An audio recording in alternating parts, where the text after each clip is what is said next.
Versus Owaisi final round का sound है क्या ये? असदुद्दीन ओवैसी भी ऐसे नेताओं की लिस्ट में शामिल हैं जो मुसलमानों से जुड़े हर टॉपिक पर धारा प्रवाह बोलते हैं। लेकिन जब बात बीजेपी नेताओं की आती है तो जुबान जहरीली हो जाती है। ओवैसी का तरीका अखिलेश के नेताओं से कुछ अलग है, लेकिन मायने लगभग वही। मोदी के खिलाफ नफरती एजेंडा, और इसीलिए वो मीट कारोबारियों से हाथ मिला रहे हैं। क्या ओवैसी हैदराबाद में मुस्लिमों के वोट बंटने के खतरे को भांप गए? भाईजान की बीफ कैंपेनिंग की इनसाइड स्टोरी इस रिपोर्ट में। Light camera action scene 1। क्या नाम है दुकान का? हाँ, दुकान का नाम क्या है? मोहम्मद शेख साहब। बड़ा है छोटा है?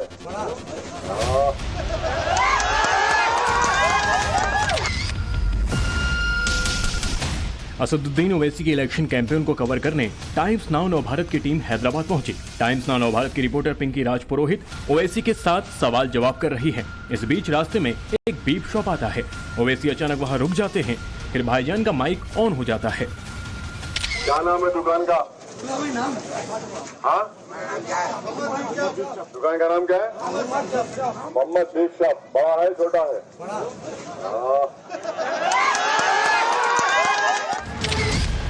Light camera action scene 2।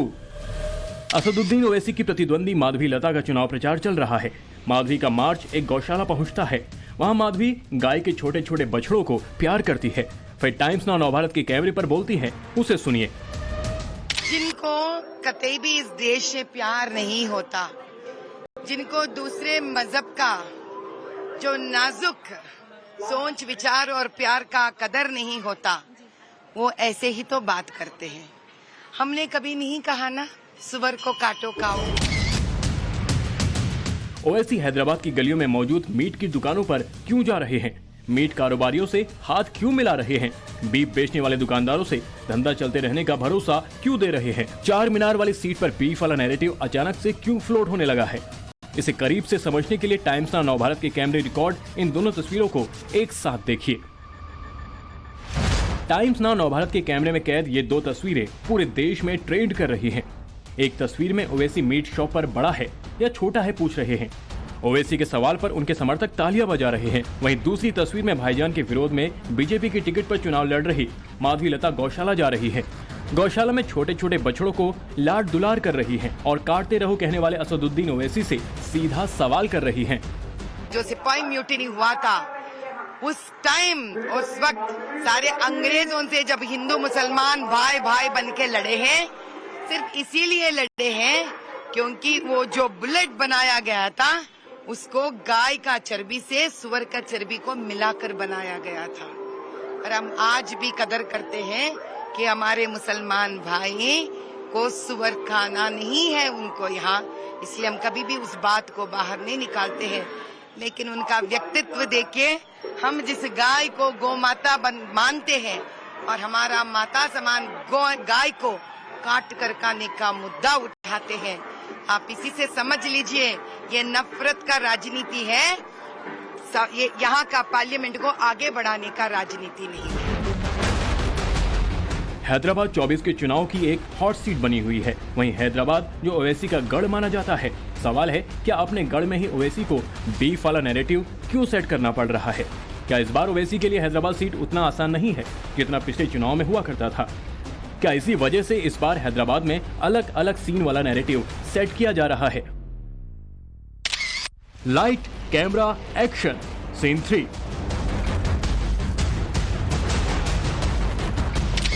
Light camera action scene 4। सिर्फ हैदराबाद ही नहीं, देश के कोने कोने में ये तमाम सियासी सीन सुर्खियों में हैं। चार मीनार वाली सीट की लड़ाई में एक साथ कई नैरेटिव गढ़े जा रहे हैं। इस नैरेटिव में बीफ है, मीट की दुकान है, पतंग है, तीर धनुष है और इन सब पर दोनों उम्मीदवारों का वार पलटवार है। माधवी लता का जो हाल ही में तीर वाला जो जेस्चर था, उसे किस तरह से देखते हैं? नहीं, वो तो उनकी आइडियोलॉजी है, हैदराबाद के अमन को खराब करने, तेलंगाना में फसाद कराने की। मैम, आपका जो वो तीर वाला जेस्चर था उसको लेकर भी काफी बवाल किया गया। मैं एक ही बात आपसे पूछती हूँ, श्री राम नवमी का उत्सव है। रामचंद्र का राम बाण बड़ा प्रसिद्ध है। किसके लिए प्रसिद्ध है? वो अमन लाने के लिए प्रसिद्ध है और स्नेह बनाने का प्रसिद्ध है, शांति को आगे बढ़ाने के लिए प्रसिद्ध है। हम वो तीर चलाए थे आकाश में और ताजुब की बात ये है उसका गलत फायदा, गलत मतलब उठाने वालों का तो यही उनका व्यक्तित्व है कि वो हर अच्छाई के पीछे एक बुराई को जोड़ने का व्यक्तित्व रखते हैं। ओवैसी देश के अलग अलग हिस्सों में मुस्लिमों की रहनुमाई करने की कोशिश में जुटे हैं, लेकिन बड़ा सवाल है अपने गढ़ हैदराबाद में भी उन्हें हिंदू मुस्लिम क्यों करना पड़ रहा है? क्या भाईजान को हार का डर सता रहा है और इसीलिए ये सब कुछ अब उन्हें हैदराबाद में भी करना पड़ रहा है? हैदराबाद में ओवैसी क्या इसी नैरेटिव को और मजबूती के साथ सेट करने के लिए बीफ शॉप का सहारा ले रहे हैं? मेरे सारे मुसलमान भाइयों से एक विनम्रता का सवाल करती है, क्या भैया आपको हैदराबाद लोकसभा में मालूम नहीं है कि आपके खुद के लोग कितने मस्जिदें तोड़े? क्या आपको मालूम नहीं है आपके खुद के लोग कितने वक्फ बोर्ड के लैंड हड़प लिए? क्या आपको पता नहीं है कि आपके खुद के लोग, सालार लोग आप में आपस में लड़ाई करवा कर फायदा उठाए? ओवैसी ने अपने बीफ वाले नैरेटिव की शुरुआत उस वक्त की जब वो चुनाव प्रचार के दौरान एक लोकल के बीफ की दुकान से गुजर रहे थे।